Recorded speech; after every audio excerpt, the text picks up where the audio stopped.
আসসালামু আলাইকুম। আন্তর্জাতিক বাংলা সংবাদে আপনাকে স্বাগতম। প্রথমে জানিয়ে দেব আমাদের হাতে থাকা সর্বশেষ আন্তর্জাতিক সংবাদ শিরোনামের প্রথমে থাকছে ইরানি ক্ষেপণাস্ত্র ও শক্তিমত্তার গভীরতা কতখানি জানালেন কমান্ডার। আবারও ইসরায়েলি হামলায় লেবাননে একই পরিবারের 11 সদস্য নিহত। অন্যদিকে ইসরায়েলকে হুমকি দিতে ইরানের মিসাইল প্রদর্শনী এবং লেবাননে ইসরায়েলের চাপিয়ে দেওয়া যুদ্ধ সহজে থামবে না। আরও জানিয়ে দেব জাতিসংঘে ভাষণে যুদ্ধ জিয়ে রাখার ঘোষণা বাইডেনের। সর্বশেষ জানিয়ে দেব হামাস সন্ত্রাসী নয়, স্বাধীনতাকামী সংগঠন বললেন এরদোগান। এতক্ষণ শুনছিলেন সংবাদ শিরোনাম, এবার বিস্তারিত। তার আগে আমাদের ভিডিওটি ভালো লেগে থাকলে লাইক, কমেন্ট এবং সাবস্ক্রাইব করবেন এবং কে কোথা থেকে দেখছেন কমেন্ট করে জানিয়ে দিবেন। ইরানি ক্ষেপণাস্ত্র ও শক্তিমত্তার গভীরতা কতখানি জানালেন কমান্ডার। ফিলিস্তিনের স্বাধীনতাকামী সংগঠন হামাসের সাবেক প্রধান ইসমাইল হানিয়া হত্যার বদল নেওয়ার কথা পুনর্ব্যক্ত করেছে ইরানের প্রেসিডেন্ট মাসুদ পেজেশকিয়ান। তিনি বলেছেন, হানিয়া হত্যার প্রতিক্রিয়া কিভাবে, কখন এবং কতটুকু জানাতে হবে তা ইসলামী প্রজাতন্ত্র অচিরেই নির্ধারণ করবে। মূলত হানিয়া হত্যার প্রতিশোধ হিসেবে ইরানি হামলার নিয়ে তটস্থ ইসরায়েলিরা। এমন আবহে এবার ইরানি সেনাবাহিনীর ক্ষেপণাস্ত্র ও শক্তিমত্তার গভীরতা কতখানি তা জানালেন বিমান বাহিনীর একজন কমান্ডার। ইরানের সেনাবাহিনীর কাছে 2000 কিলোমিটারেরও বেশি রেঞ্জ ক্ষেপণাস্ত্র রয়েছে বলে জানিয়েছে দেশটির বিমান বাহিনীর commander brigadier general Qasem Khamoshi. মঙ্গলবার এক অনুষ্ঠানে ব্রিগেডিয়ার জেনারেল কাশেম খামোশি বলেন, ইরানের মধ্যপ্রাচ্যে সবচেয়ে বড় এবং শক্তিশালী হেলিকপ্টার ইউনিট রয়েছে। তিনি আরও বলেন, আজ ইরানের হেলিকপ্টারগুলো আধুনিক সরঞ্জাম দ্বারা সজ্জিত, যা সবই ইরানের তরুণ বিশেষজ্ঞদের দ্বারা তৈরি। জেনারেল খামোশি এই সময় উল্লেখ করেন, এখন আমাদের কাছে 2000 কিলোমিটারের বেশি রেঞ্জ ক্ষেপণাস্ত্র রয়েছে এবং আমরা এখন দেশের প্রতিরক্ষা করছি। সীমান্ত থেকে কত দূরে থেকেই এই পথে আমাদের অগ্রগতি অব্যাহত থাকবে। ইসরায়েলি হামলায় লেবাননের একই পরিবারের 11 সদস্য নিহত।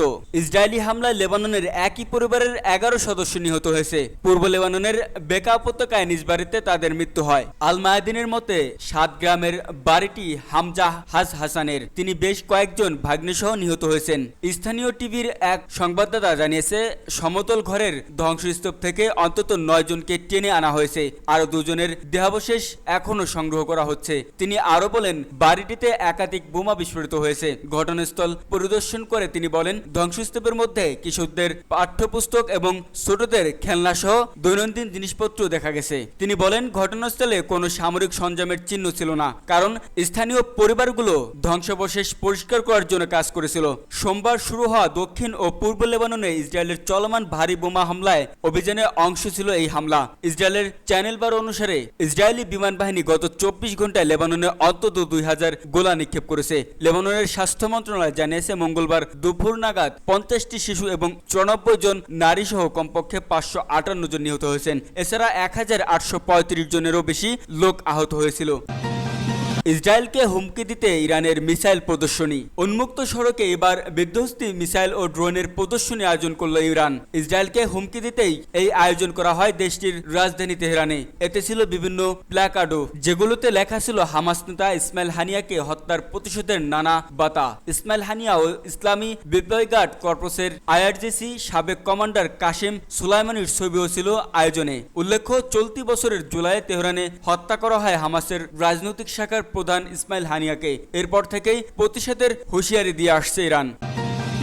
লেবাননে ইসরায়েলের চাপিয়ে দেওয়া যুদ্ধ সহজে থামবে না। গত সপ্তাহে ইসরায়েল লেবাননে নির্বিচার কয়েক দফা হামলা চালিয়েছে। তারা যোগাযোগ ব্যবস্থার ডিভাইসে বিস্ফোরণ ঘটিয়েছে। বৈরুতের উপকণ্ঠের রাহিয়া এলাকায় বিমান হামলা চালিয়েছে। এসব হামলাকে হিজবুল্লাহর উপর বড় ধরনের আঘাত হিসেবে দেখা হচ্ছে। বহু সংখ্যক বেসামরিক নিরীহ মানুষের প্রাণহানির পাশাপাশি এসব হামলায় হিজবুল্লাহর এলিট বাহিনী রাদওয়ান ইউনিটের শীর্ষস্থানীয় কমান্ডার সহ সংগঠনটির কয়েক ডজন যোদ্ধা নিহত হয়েছেন। গত সোমবার ইসরায়েলে তাদের হামলার তীব্র আরও বাড়িয়েছে। এর অংশ হিসেবে তারা দক্ষিণ লেবানন এবং বেক্কা উপত্যকায় কয়েক দফা হামলা চালিয়ে 1000-এর বেশি বেসামরিক লোক মেরে ফেলেছে। হিজবুল্লাহর যোগাযোগ নেটওয়ার্কে ইসরায়েলের ঢুকে পড়া এবং সংগঠনটির উপরের সারির নেতাদের হত্যা করার ঘটনা হিজবুল্লাহর প্রতিরোধ সক্ষমতাকে প্রশ্নের মুখে ফেলেছে। গত মে মাসে এক রহস্যময় বিমান দুর্ঘটনায় ইরানের প্রেসিডেন্ট ইব্রাহিম রাইসি নিহত হওয়ার পর ইসরায়েলের হামলার ঘটনা অনেক বেড়ে গেছে। দ্রুত বিকাশ বিকাশমান প্রযুক্তি নির্ভর যুদ্ধের মধ্যে তথ্য অনুসারে অনিশ্চয়তা, গুজব ও জল্পনা কল্পনা আগুনকে আরো বাড়িয়ে দিয়েছে। ইসরায়েলের এই হামলার জবাবতে হিজবুল্লাহর ব্যর্থ হলেও সপ্তাহান্তে হিজবুল্লাহ যে তাৎক্ষণিক সামরিক প্রতিক্রিয়া দেখিয়েছে তা লেবাননের সাধারণ মানুষ সমর্থন করছে এবং তারা একে অন্যের বিরুদ্ধে রুখে দাঁড়ানোর হিসেবে গ্রহণ করেছে। ইসরায়েলের রক্তাক্ত হামলা হাজার হাজার ক্ষতিগ্রস্তদের প্রতি জনসাধারণ সহানুভূতি বাড়িয়েছে এবং তাদের প্রতি পুরো দেশ সংহত ও সমর্থন প্রকাশ করছে। আহতদের রক্ত দেওয়ায় আগ্রহী স্বেচ্ছাসেবীরা এগিয়ে এসেছেন। স্বেচ্ছাসেবক চিকিৎসকেরা উদ্ধার কাজ ও চিকিৎসায় যোগ দিয়েছেন। লেবাননে সরকারি লোকেরা এবং ফ্রি পেট্রিয়টিক মুভমেন্ট ও দ্রুজ সম্প্রদায়ের নেতা ওয়ালিদ জম্বুলেটের প্রগতিশীল সমাজতান্ত্রিক পার্টি সহ বেশ কিছু গ্রুপ আলাদাভাবে হামলার নিন্দা জানিয়ে সমাবেশ করছে। হিজবুল্লাহর সঙ্গে একই গ্রুপগুলোর ঐতিহ্যগতভাবে দূরত্ব আছে, তবে তাদের এই অবস্থান প্রতীকীভাবে হলেও হিজবুল্লাহর সঙ্গে তাদের একসাথের তলায় দাঁড় করিয়েছে। সামরিক ফ্রন্টে হিজবুল্লাহ 10,000 স্বল্প ও দূরপাল্লার ক্ষেপণাস্ত্র উৎক্ষেপণ করেছে। সেগুলো ইসরায়েলের হাইফার দক্ষিণে বেশ কয়েকটি শহরে আঘাত এনেছে। হিজবুল্লাহর নিশানার মধ্যে একটি ইলেকট্রিক ম্যানুফ্যাকচারিং কমপ্লেক্স এবং একটি প্রধান ইসরায়েলি বিমান ঘাঁটিতে রামাত ডেভিড অন্তর্ভুক্ত ছিল। ইহুদিবাদী রাষ্ট্রটির দুটি প্রাথমিক কৌশলগত লক্ষ্য হল গাজা থেকে উত্তর ফ্রন্টকে বিচ্ছিন্ন করা এবং উত্তর ফিলিস্তিন থেকে বিতাড়িত হওয়া কয়েক হাজার ইহুদিকে আবার সেখানে ফিরিয়ে নেওয়া। তবে এ দুটি লক্ষ্য এখনই ইসরায়েল পূরণ করতে পারবে বলে মনে হচ্ছে না। গত সপ্তাহে হিজবুল্লাহর deputy secretary general Naim Qassem ঘোষণা করেন, যুদ্ধ আরও উন্মুক্ত মাত্রায় প্রবেশ করেছে এবং এর ফলে আরও অনেক লোক বস্ত্রচ্যুত হতে পারে। উত্তর ফ্রন্টে আচমকা গোলাগুলির মধ্য দিয়ে ইসরায়েলে এটি প্রকাশ করেছে যে তারা একটি ন্যায্য ও যুক্তিসঙ্গত সমাধানের প্রক্রিয়াকে নস্যাৎ করার আগ্রহী। এর জন্য তারা নির্লজ্জভাবে লেবাননে হামলা চালাচ্ছে এবং গাজা অবরোধ করে সেখানে মাসের পর মাস সন্ত্রাসী অভিযান চালিয়ে যাচ্ছে। জরুরি প্রশ্ন হলো, এই অঞ্চলে ইসরায়েলের অন্যায্য হামলার বন্ধে পশ্চিমারা কেন পদক্ষেপ নিচ্ছে না? প্রশ্ন হচ্ছে, তারা আর কতক্ষণ বসে থাকবে এবং চেয়ে সব দেখবে? জাতিসংঘে ভাষণে যুদ্ধ জিয়ে রাখার ঘোষণা বাইডেনের। বিশ্বকে আরও বিভাজিত করে মধ্যপ্রাচ্যকে স্থিতিশীল করে তোলার দায় নিয়ে জাতিসংঘের মঞ্চে প্রেসিডেন্ট হিসেবে শেষ ভাষণ দিলেন জো বাইডেন। তার শাসনামলেই দীর্ঘস্থায়ী যুদ্ধে জড়িয়ে পড়েছে ইউরোপ। মধ্যপ্রাচ্যও বড় সংঘাতের মুখে দাঁড়িয়ে। তবে জাতিসংঘের মঞ্চে দাঁড়িয়ে আবারও ফাঁকা বুলি ছুড়লেন বাইডেন। ইউক্রেন রাশিয়ার যুদ্ধ ব্যর্থ হয়েছে আর ইসরায়েল লেবাননের মধ্যে সমস্যা এখনো কূটনীতির মাধ্যমে সমাধান সম্ভব বলে মন্তব্য করেন তিনি। ক্ষমতার চেয়ার ছাড়তে হবে আর মাত্র 4 মাস পর। তবে মঙ্গলবার 24 সেপ্টেম্বর জাতিসংঘের সাধারণ পরিষদে 79তম অধিবেশনের মঞ্চে দাঁড়িয়ে বিশ্বকে নতুন কিছু উপহার দিতে পারলেন না বাইডেন। এদিন তিনি ইউক্রেন, গাজা ও সুদানের মতো বৈশ্বিক সংকট নিয়ে কথা বলেন, কিন্তু তার প্রেসিডেন্সিতেই বিশ্বের নতুন করে শুরু হওয়া এসব সংকটের সমাধানের কোনো পথ বাতলে দিতে পারেননি তিনি। 2 বছর ধরে ইউরোপের প্রাণকেন্দ্রে যুদ্ধ চলছে। গাজায় ইসরায়েলি আগ্রাসনের 1 বছর হতে চলল। নতুন করে লেবাননের প্রতিরোধ যোদ্ধাদের সঙ্গে বড় সংঘাতে জড়িয়ে পড়েছে ইসরায়েল। অথচ এসব সংঘাতের সমাধান না করে প্রত্যক্ষ এবং পরোক্ষভাবে ইসরায়েলকে মদত দিয়ে গেছেন বাইডেন। তার আশকারা পেয়েই ইসরায়েল আজ বুক ফুলিয়ে মধ্যপ্রাচ্যে একের পর এক যুদ্ধ বাঁধাচ্ছে। তবে সেদিকে যেন মোটেই দৃষ্টি নেই 81 বছর বয়সী বাইডেনের। 193 সদস্যের জাতিসংঘ সাধারণ অধিবেশনে সদস্য রাষ্ট্রগুলোর উদ্দেশ্যে লেবানন ইস্যুতে বাইডেন বলেন, সর্বাত্মক যুদ্ধ কারো কাম্য নয়। এরপরও যদি এ ধরনের পরিস্থিতি সৃষ্টি হয়, এখনও কূটনৈতিক সমাধান সম্ভব।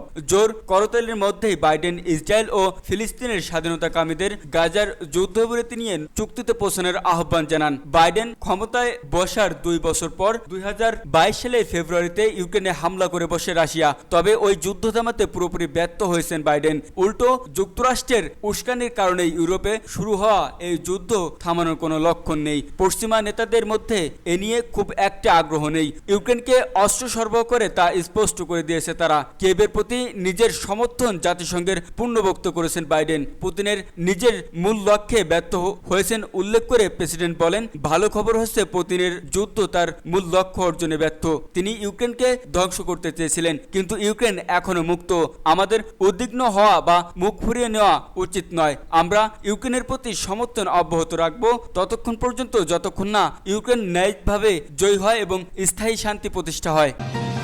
হামাস সন্ত্রাসী নয়, স্বাধীনতাকামী সংগঠন বললেন এরদোগান। তুরস্কের প্রেসিডেন্ট রিসেপ তাইয়েপ এরদোগান জানিয়েছেন তিনি হামাসকে সন্ত্রাসী সংগঠন হিসেবে বিবেচনা করেন না, বরং এটি এমন একটি স্বাধীনতাকামী সংগঠন যারা নিজেদের ভূমি রক্ষার জন্য সংগ্রাম করে যাচ্ছে। স্থানীয় সময় মঙ্গলবার মার্কিন সংবাদ মাধ্যম এনবিসি নিউজের সঙ্গে এক সাক্ষাৎকারে এরদোগান একথা জানান। তিনি বলেন, হামাসকে আমি কখনোই সন্ত্রাসী সংগঠন হিসেবে অভিহিত করিনি এবং আমি তাদের সন্ত্রাসী সংগঠন হিসেবে দেখি না। তুর্কি প্রেসিডেন্ট জোর দিয়ে বলেন, হামাস একটি স্বাধীনতাকামী প্রতিরোধকারী সংগঠন যারা তাদের ভূমি রক্ষার জন্য সংগ্রাম করছে। সুতরাং আমি কিভাবে এমন একটি দলকে সন্ত্রাসী সংগঠন বলতে পারি? এ সময় এনবিসির সাংবাদিক 7 অক্টোবর ইসরায়েলের উপর হামাসের আক্রমণকে কিভাবে দেখছে জানতে চাইলে এরদোগান বলেন, আপনাকে এই ঘটনার পেছনের কারণগুলো খুঁজতে বের করতে হবে। আমরা যদি পেছনের ঘটনার দিকে তাকাই তাহলে দেখব আগে থেকে চলা ইসরায়েলি আগ্রাসনে কতজন ফিলিস্তিনি নিহত হয়েছিল এবং পরিস্থিতি কতটা খারাপ হয়েছিল। তুরস্ক দীর্ঘদিন ধরেই ইসরায়েল ফিলিস্তিন সংঘাতের ক্ষেত্রে দুই রাষ্ট্র সমাধানের সমর্থক। এর মধ্যে পূর্ব জেরুজালেমকে রাজধানী করে 1967 সালের সীমান্ত রেখার ভিত্তিতে একটি স্বাধীন এবং সার্বভৌমত্ব ফিলিস্তিনি রাষ্ট্র প্রতিষ্ঠার প্রস্তাব রয়েছে। এদিকে এরদোগানের এ মন্তব্যের প্রেক্ষিতে আন্তর্জাতিক সম্প্রদায়ের মধ্যে মিশ্র প্রতিক্রিয়া দেখা গেছে। বিশেষত যুক্তরাষ্ট্র এবং ইসরায়েল হামাসকে সন্ত্রাসী সংগঠন হিসেবে চিহ্নিত করে। তবে এরদোগান জোর দিয়ে বলেছেন, ইসরায়েলের ক্রমাগত আক্রমণ ও ফিলিস্তিনের ভূমি দখলই মূলত এই সংঘাতের আসল কারণ। প্রসঙ্গত, গাজায় ইসরায়েলি হামলায় গত 24 ঘন্টায়ও 24 জন ফিলিস্তিনি নিহত এবং 60 জন আহত হয়েছেন। জানিয়ে গত 7 অক্টোবর থেকে চলা ইসরায়েলি হামলায় এ পর্যন্ত নিহতের সংখ্যা 41,431 জনে দাঁড়িয়েছে। আর হতাহতের সংখ্যা গিয়ে ঠেকেছে 95,818-তে। এই হতাহতের মধ্যে বেশিরভাগই নারী ও শিশু বলে জানিয়েছে গাজার স্বাস্থ্য মন্ত্রণালয়।